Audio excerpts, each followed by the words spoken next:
24வது அதிகாரம் 42, 43, 44 வசனங்கள்.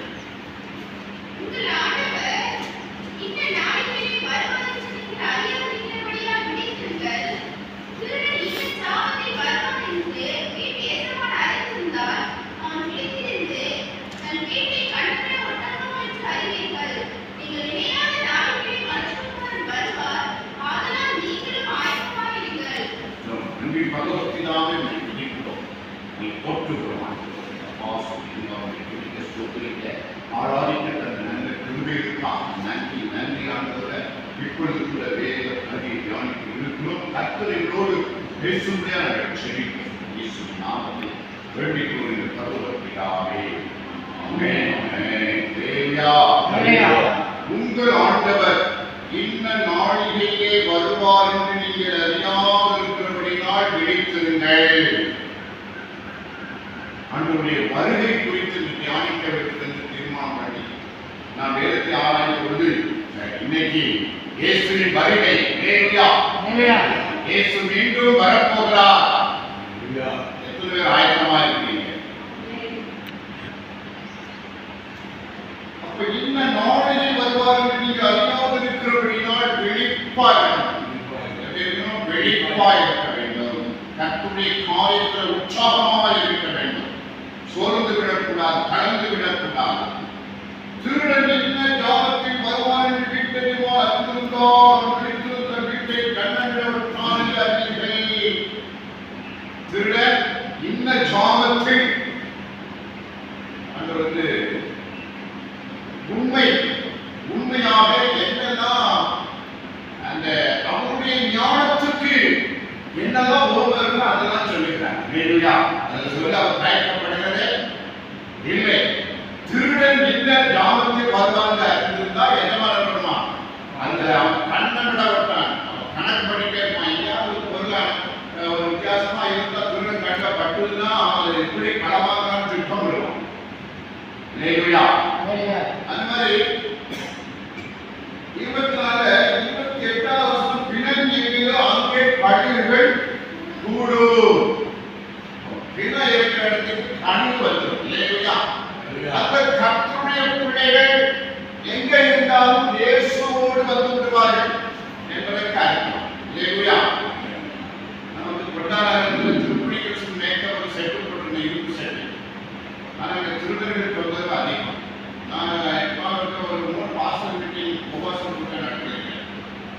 அதுக்கு எல்லாரும் போன மாசம் 2 மாசம் தான் கேப் விட்டு பின்னாடி தலைவர்கள் எடுத்தாங்க. பின்னால் சுற்றி சுற்றி ஒரு 12 தகவல் அடைக்கிறது. அவ்வளோ எடுத்தாங்க.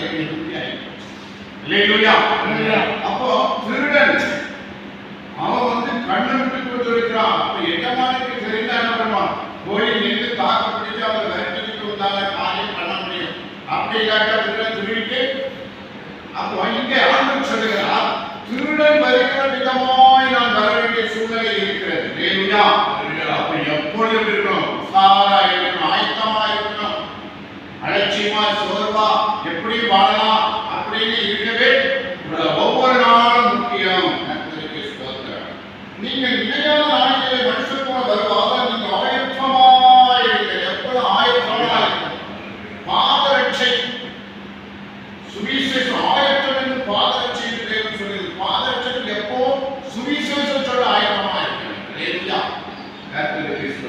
அடுத்த வேதத்தில் பார்க்கும் பொழுது 24, 27 வாசிங்க.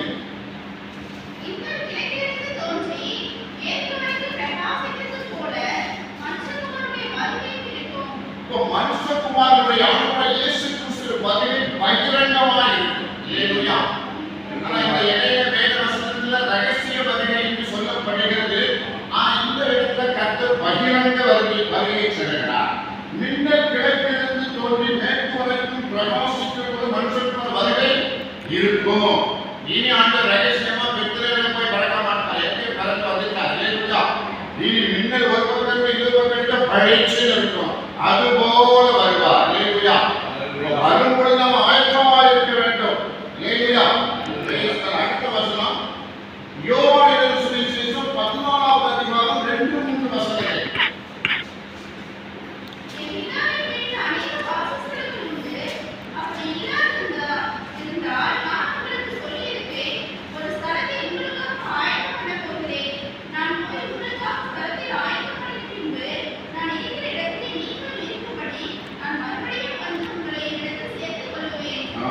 அல்லேலூயா.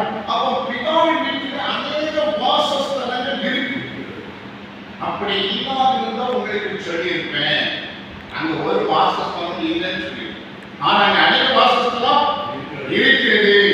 அதுல ஒரு ஸ்தலத்தை உங்களுக்காக ஆயத்தம் பண்ண போகிறேன். அல்லேலூயா. ஆண்டவர்ல வாசஸ்தலம் பெரிய கிரகங்கள் தான்.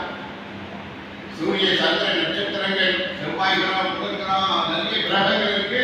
அது போக சூரிய போல பல பல மண்டலங்கள் இருக்கலாம்.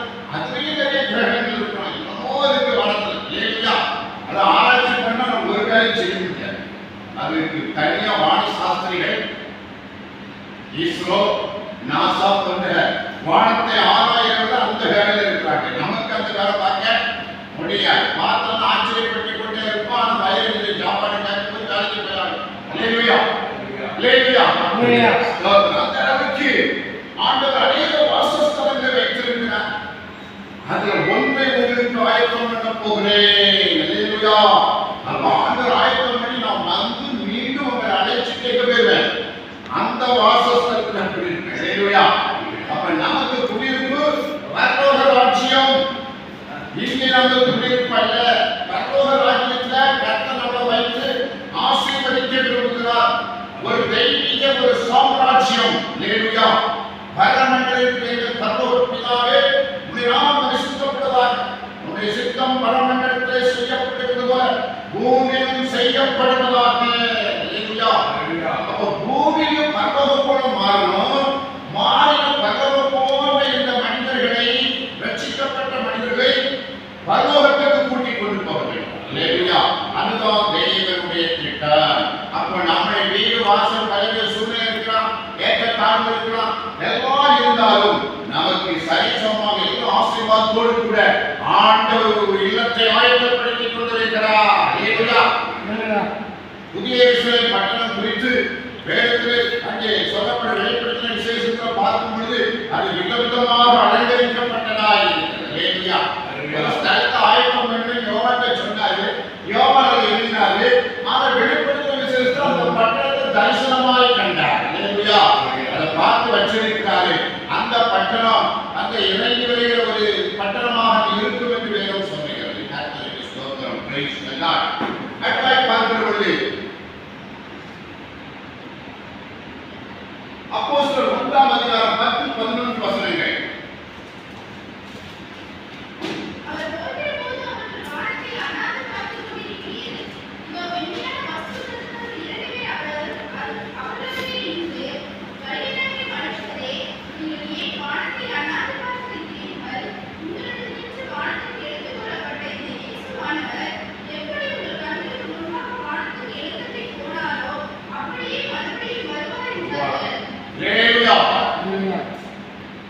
ஆண்டவர் இயேசு கிறிஸ்து 500 பேருக்கு அதிகமான மக்கள் சீசர்கள் அவருடைய பிள்ளைகள் யாரும் ஒளிவு மலைக்கு வந்துட்டாங்க. ஒளிவு மலையிலிருந்து ஆண்டவர் பரலோகத்துக்கு போகணும். எல்லாரையும் அழைச்சிருக்காரு. வந்த உடனே ஆண்டவர் பரலோகத்துக்கு எல்லா வார்த்தையும் சொல்லி, நான் மறுபடியும் வருவேன், உங்களை அழைத்துக் கொண்டு செல்வேன். அதுக்குள்ள பிதா குமாரன் பரிசுத்தாவியானவர் நான் சொன்ன விசேஷத்தை நற்செய்தியெல்லாம் எல்லாருக்கோ சொல்லி அவங்களை சீசராகி இருக்கணும். அது நம்ம வேலை, உங்க வேலை அப்படின்னு சொன்னார். அல்லேலூயா.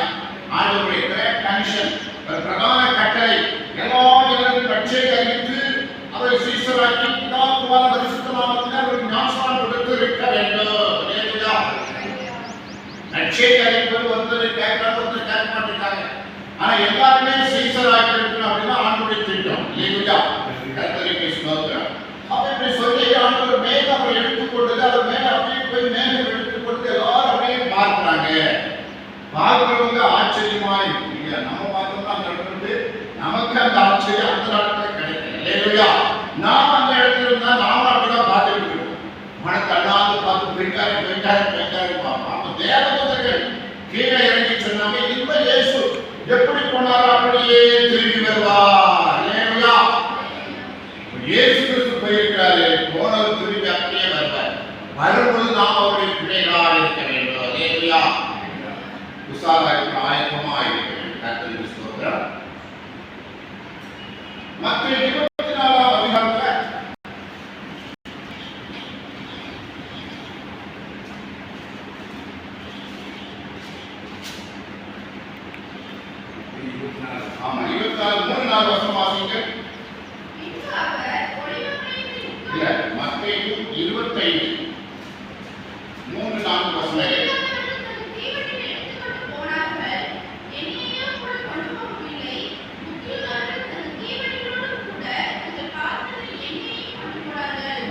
இந்த சம்பவம் நல்லா தெரியும். ஆண்டவர் இயேசு பரலோக ராஜ்யத்தை 10 கன்னிகைமார்களுக்கு ஒப்பிட்டு பேசுகிறார். அது 5 கன்னிமார்கள் புத்தி இல்லாதவர்கள், 5 கன்னிமார்கள் புத்தி உள்ளவர்கள். அப்ப புத்தி இல்லாதவர்கள் தீவட்டியை மட்டும் கொண்டு போறாங்க, எண்ணெய் கொண்டு போறாங்க. புத்தி உள்ளவர்கள் தீவட்டியை கொண்டு போறாங்க, எண்ணெயை கொண்டு போறாங்க. அவர்கள் புத்தி உள்ளவர்கள் என்று எண்ணெயை கொண்டு போனவங்க புத்தி உள்ளவர்கள் என்று வேதம் சொல்லுகிறது. இல்லையா? அப்ப மணவாளன் வர லேட் ஆகும் அப்படி சொல்லப்பட்டபோது இவங்க அனைவருமே தூங்கிட்டாங்க. இல்லையா?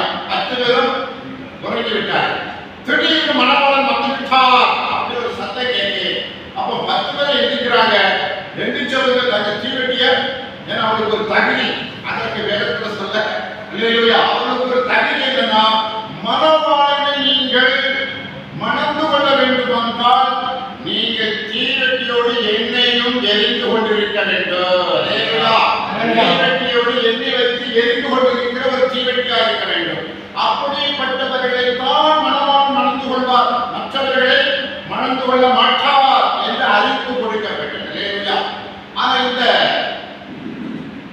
புத்தி உள்ளவர்கள் தங்கள் திருப்பி எடுத்தார்கள், எண்ணெய் ஊற்றினார்கள், பச்சை வைத்தார்கள், அது நல்லா எரிந்து கொண்டிருந்தது.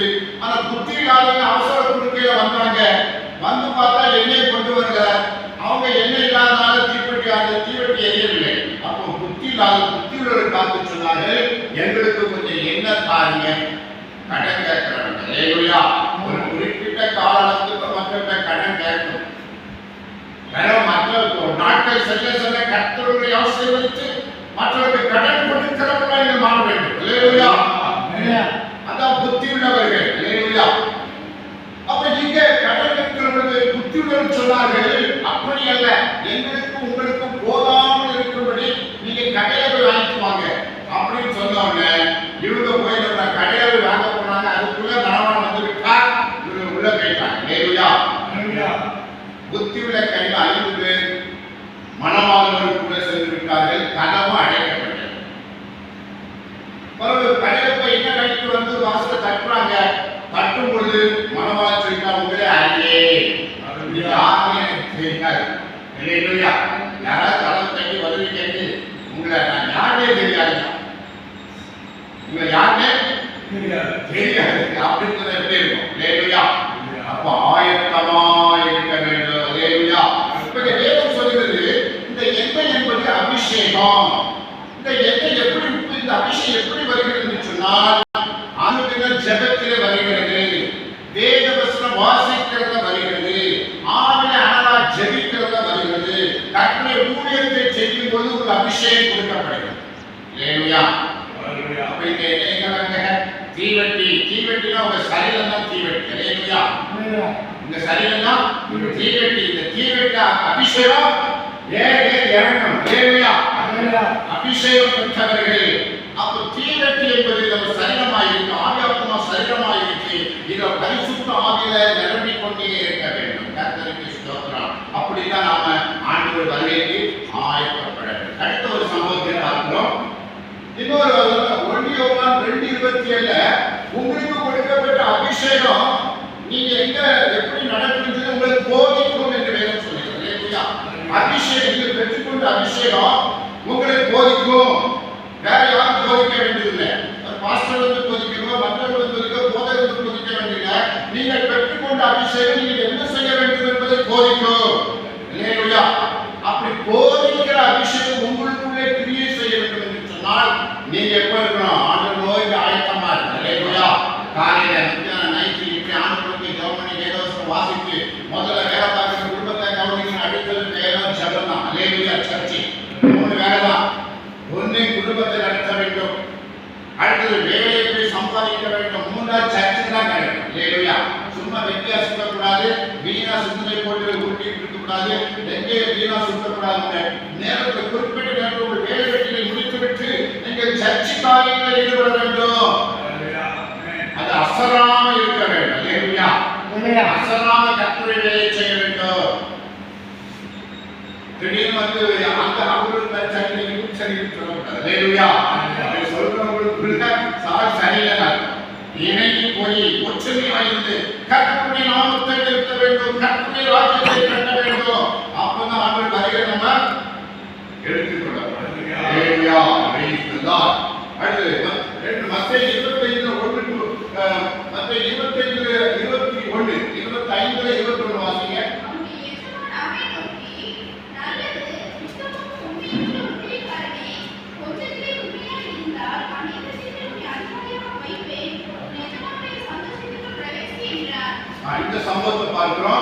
பரலோக ராஜ்யம் வந்து தூர தேசத்துக்கு ஒரு எஜமான் தன்னுடைய பொக்கிஷங்களை முக்கியமான ஆட்களை கூப்பிட்டு போறார். அது ஒரு 3 பேரை கூப்பிடுறார்.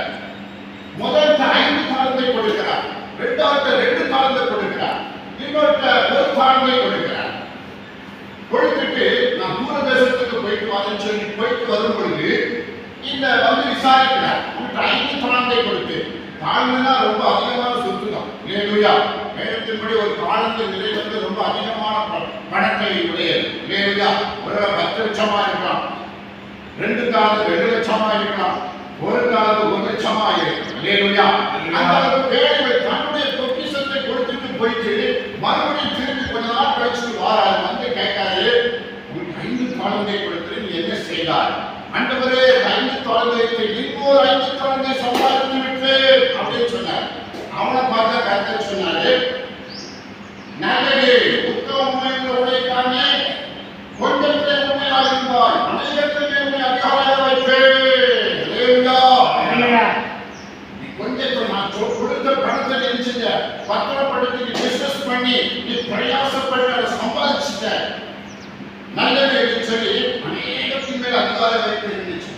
ரெண்டாவது 2 தாளம், அவன் 2 தாளம் சம்பாதிச்சு 4 கொண்டு கொடுத்தான். அடுத்து இன்னொருத்தரை கேட்டாரு, அவன் வந்து வித்தியாசமா சொன்னான். அல்லேலூயா. என்ன சொல்றான் தெரியுமா? நீ விதைக்காத இடத்துல அறுக்கிறவ, தெளிக்காத இடத்தில் சேர்க்கிறவ, கடினமுள்ள மனுஷன் என்று அறிவேன். அந்த அப்படிப்பட்ட ஒரு ஊழியக்காரன் இருந்தது. அல்லேலூயா. கர்த்தர் அந்த எஜமான்கள் 3 கர்த்த வேலைக்காரன் இருக்கு. ஒன்று ஃபர்ஸ்ட் குவாலிட்டி, அவரோட எஜமான் நெருங்கி பழகிறவர்கள். அல்லேலூயா. இரண்டாவது அவரோட ஒட்டி பழகிறவர்கள்.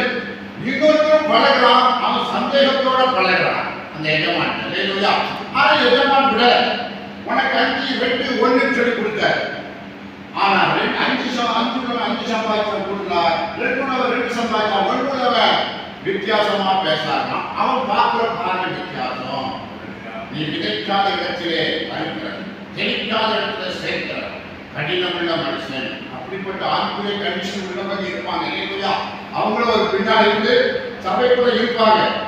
நீ கடினமுள்ள மனிதர்கள் எனக்கு தெரியும். நீ விதைக்காத இடத்துல அறுக்கிறவர், தெளிக்காத இடத்துல சேர்க்கிறவர் என்று சொல்லக்கூடிய ஆத்மாக்கள் பின்னணியிலே இருப்பார். அவங்களுக்கு அந்த வசனம் எழுதப்பட்டது. அவங்க எதுக்குமே லாய்க்கப்படா படாத அளவுக்கு ஒரு யூகாஸ் காரியத்தை கூட பின்வாங்கி போகக்கூடிய ஒரு சூழ்நிலை வரும். ஆனா அப்படிப்பட்ட ஆத்மாக்கள் மனம் திரும்பி ஆண்டவருடைய அண்டைக்கு வர வேண்டும். அல்லேலூயா. இணைந்து செயல்பட வேண்டும். சபையோடு இணைந்து செயல்பட்டு வெற்றி கர்த்தருக்கு கொடுக்க வேண்டும். அல்லேலூயா. நாம கர்த்தருடைய ஊழியத்திலே சகோதர சகோதரிகளாக இருக்கிறோம். நமக்கு எந்த மேன்மையும் இல்லை. அல்லேலூயா. கர்த்தர் நம்மை பார்த்துக் கொண்டிருக்கிறார். நமக்கு பரலோகத்தில் எஜமான் இருக்கிறார். அல்லேலூயா. அவர் நம்மை பார்த்துக் கொண்டிருக்கிறார். இப்ப இந்த தாழ்மை குறித்து பார்க்கும்போது பணத்தை குறித்து சொல்லப்பட்டிருக்கு. அப்ப நம்ம ஆவிக்குரிய கண்டிஷன்ல என்ன காரியத்தை கர்த்தருக்கு கற்றுக் கொடுக்க விரும்புகிறார் என்று சொல்கிற பொழுது உங்களுக்கு விலையேறப்பட்ட ஆத்மாவை கொடுத்திருக்கிறார். அல்லேலூயா. உங்க ஆத்மாவை நீங்க பலப்படுத்தணும். உங்க ஆத்மா சரீரத்தை கர்த்தருடைய ஊழியத்துக்காக கர்த்தருக்காக கல்விப்படுத்தணும். உங்களுக்கு கொடுத்த வரவே தாழ்ந்துகளை நீங்க பண்படுத்தி அதை பயன்படுத்தணும். பேச்சு ஒரு சிலருக்கு நல்லா பேச தெரியும், சிலருக்கு உழைக்க தெரியும், சிலருக்கு சாதிக்க தெரியும். சாதிக்கணும், உழைக்க தெரிஞ்சு உழைக்கணும், பேச தெரிஞ்சு பேசணும். எல்லாத்தையும் கர்த்தருடைய ஊழியத்துக்காக பயன்படுத்த வேண்டும். இல்லையா? உங்கள் ஆத்மாக்களை நீங்கள் கர்த்தருக்கு ஒப்பு கொடுத்து நல்ல தகுதிப்படுத்தணும். நல்ல சுவிசேஷம் உற்சாகத்தோடு அறிவிக்க பழகி கொள்ளணும். வேத வசனத்தால் உங்கள் சிந்தையை நிரப்பணும். ஜெபத்தினால் ஒரு ஆத்மாவை பலப்படுத்தணும். இல்லையா? நிறைய வேலை உங்களை நீங்களே கண்காணிப்பாய் கர்த்தர் வைத்திருக்கிறார். சாத்தானுக்கு பேசுவான், உனக்கு கர்த்தர் உற்சாகத்தை கேட்கவில்லை, இப்போ உனக்கு உதவி செய்ய வருவார்கள், ஆத்மாவுக்கு நான் பட்சிக்க போகிறேன். அப்ப என் ஆத்மாவுக்கு நான் தான் பாதுகாப்பு. இயேசுவின் நாமத்தில் அவரை சபித்து கட்டுகிறேன். என் ஆத்மா உங்க ஆத்மா யாரெல்லாம் பாதுகாப்பு? நீங்கள் தான் பாதுகாப்பு கொடுக்க வேண்டும். எதிராளி பேசுவான், இயேசு வந்து அப்ப இயேசு வந்து ஆர்ப்பாட்டத்தில் இருப்பார். நமக்கு எல்லாத்தையும் கொடுத்துட்டாரு, வேதவசத்தை கொடுத்தாரு, ஜபஜீவியத்தை சொல்லிட்டாரு, சபையை கொடுத்துட்டாரு, ஊழியரை கொடுத்துட்டாரு, பழக்கத்தை கொடுத்துட்டாரு. நாம தான் பிரயாசப்பட்டு ஓடணும். அல்லேலூயா. உங்க வீடு தேடி எந்த ஒத்தாசையும் வராது. நீங்க சர்ச்சுக்கு வந்த எல்லா ஒத்தாசையும் கிடைக்கும். அல்லேலூயா. நீங்க ஆடி ஓடி. அல்லேலூயா. ஆனா சபைக்கு வரப்பட முடியாதா? சபைக்கு வந்து தியானம் பண்ணும் பொழுது பிசாசுல வெளியே நிற்கணும். அப்ப பாத்தீங்கன்னா வீட்டுக்கு வரும்போது போராட்டமா இருக்குது, மனக்குழப்பமா இருந்தது. சர்ச்சுக்கு வந்து ஒரு விடுதலையாக இருக்கு. அப்ப கர்த்தருடைய பிள்ளைகள் ஐக்கியத்துக்கு வருகிற பொழுது உங்களுக்கு வல்லமை கொடுக்கப்படுகிறது. உங்களை கொடுக்க பயந்து ஓரம் அந்த பக்கம் தான் நிற்போம். அல்லேலூயா. கர்த்தருக்கு ஸ்தோத்திரம். Praise the Lord. அடுத்தது பார்க்கிற பொழுது இன்னொரு வசனம் இருக்கிறது. 45 24 45 வாசிங்க.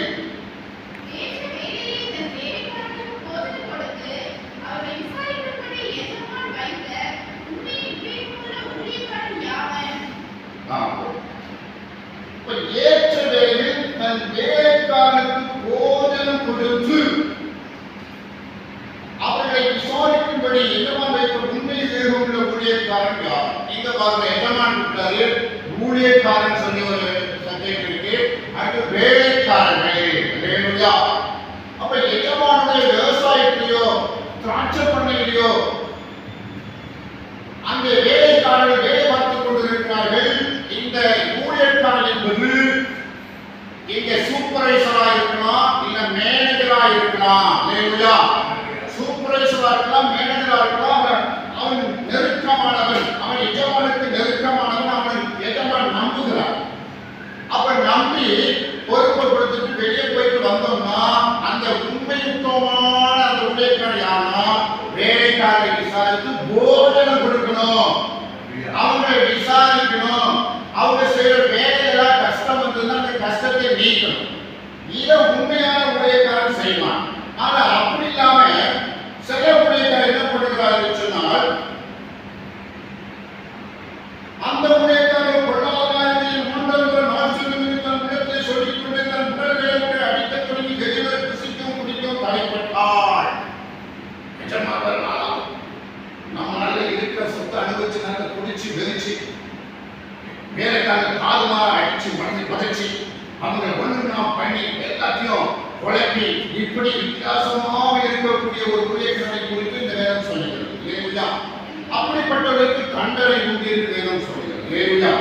வேதம் சொல்லுகிறது, அவனை கடினமாய் கண்டிக்கும் மாயப்போரை அவனுக்கு பங்கை நீடிப்பான், அங்கே அழுகையை பட்கடிக்கும் உண்டாயிருக்கும். இல்லையா? ஒன்றுக்காக ஆவிக்குரிய மண்டலத்தில் ஆவிக்குரிய உரித்துக்கு வந்திருக்கிற நாம, கர்த்தரை நம்பி வந்திருக்கிற நாம ஆண்டவருக்காய் சாதித்தே ஆக வேண்டும். சாதிக்கிற பனிஷ்மென்ட் அழுகையும் அட்கடிப்பும் உள்ள இடத்துல தான் வந்து போட்டுவார். அப்ப நரகங்களாக சொல்றாரு. இல்லையா? ஆண்டவருடைய சமூகத்துல வந்து ஆண்டவரை பழகி உத்தாசம் பண்ணி ஆண்டவரை உண்மையெல்லாம் ரட்சிக்கிறது யாரும் இல்லை, மீகாயலுக்கு வேண்டும் என்று சொல்லி அவரை கனப்படுத்தி அவருடைய பணியை செய்து வருகிறது. செய்து வந்தால்தான் வாழ்வு, இல்லாட்ட வாழ்க்கையே இல்லை. அல்லேலூயா. அல்லேலூயா. இந்த பூமியில பார்க்கிறோம், நிறைய பேர் மரித்துக் கொண்டே இருக்கிறார். அல்லேலூயா. ஆக்சிடென்ட்ல மரித்து விடுகிறார்கள், வியாதியில மரித்து விடுகிறார்கள், இன்னும் பல விதத்துல கொலை செய்கிறவர்கள் கொலை செய்யப்படுகிறோம் என்ற செய்தி உலகம்ல வந்துகிட்டே இருக்கு. அல்லேலூயா. அதுக்குள்ள டிவியில ரொம்ப வித்தியாசமா பேசி கலக்கிறாங்க. அல்லேலூயா. ஓரமான சம்பவம், கண்ணீர் விட வேண்டிய சம்பவத்தெல்லாம் அங்கே நியூஸ் வாசிக்கிறோம், வித்தியாசமா வாசி கலக்கிறோம். ஆனால் நம்ம வேதத்தில் சொல்லப்பட்டிருக்கு, கர்த்தருக்கு வராதவர்களுக்கு ஏகப்பட்ட தண்டனை உண்டு, கர்த்தருக்காய் சாதிக்காதவர்கள், கர்த்தருக்கு நல்ல பேர் எடுக்காதவர்களுக்கு பனிஷ்மென்ட் உண்டு. அவங்க எங்கேயும் தப்பிச்சு போக முடியாது. அல்லேலூயா. அதான் ஆண்டவர் தெளிவா சொல்லியிருக்கிறார். ஆண்டவர் சொல்லுக்கு கட்டுப்பட்டு நடந்தா நமக்கு ஆசீர்வாதம் இருக்கு. ஆண்டவர் இயேசு கிறிஸ்து வரப்போகிறார். நாம் ஆயத்தமா இருக்கணும், விழிப்பா இருக்கணும், பொறுப்பா இருக்கணும். கர்த்தர் சொன்னபடி அவர் எஜமான் வரும்பொழுது வேலைக்காரனை நல்லபடியாக நடத்திருக்கணும். ஒரு கணவன் மனைவியை நல்ல விதமாக நடத்திருக்க வேண்டும், ஒரு முதலாளி தொழிலாளரை நல்ல விதமாக நடத்திருக்க வேண்டும், ஒரு போதகர் ஒரு மேய்ப்பர் சபை மக்களை நல்ல விதமாக நடத்தியிருக்க வேண்டும். அல்லேலூயா. நல்ல விதமாக நடத்தி அவர்களை சரண்டிடப்பட்டார். அல்லேலூயா.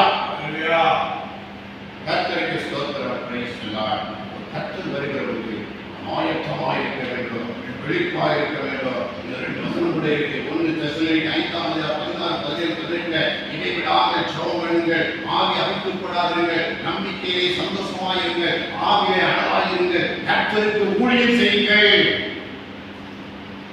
வசனங்கள்லாம் இருக்கு, படித்து தெரிந்து கொள்ளுங்கள். கர்த்தருக்கு ஸ்தோத்திரம். ஜெபம் பண்ணுங்கள். அடுத்ததாக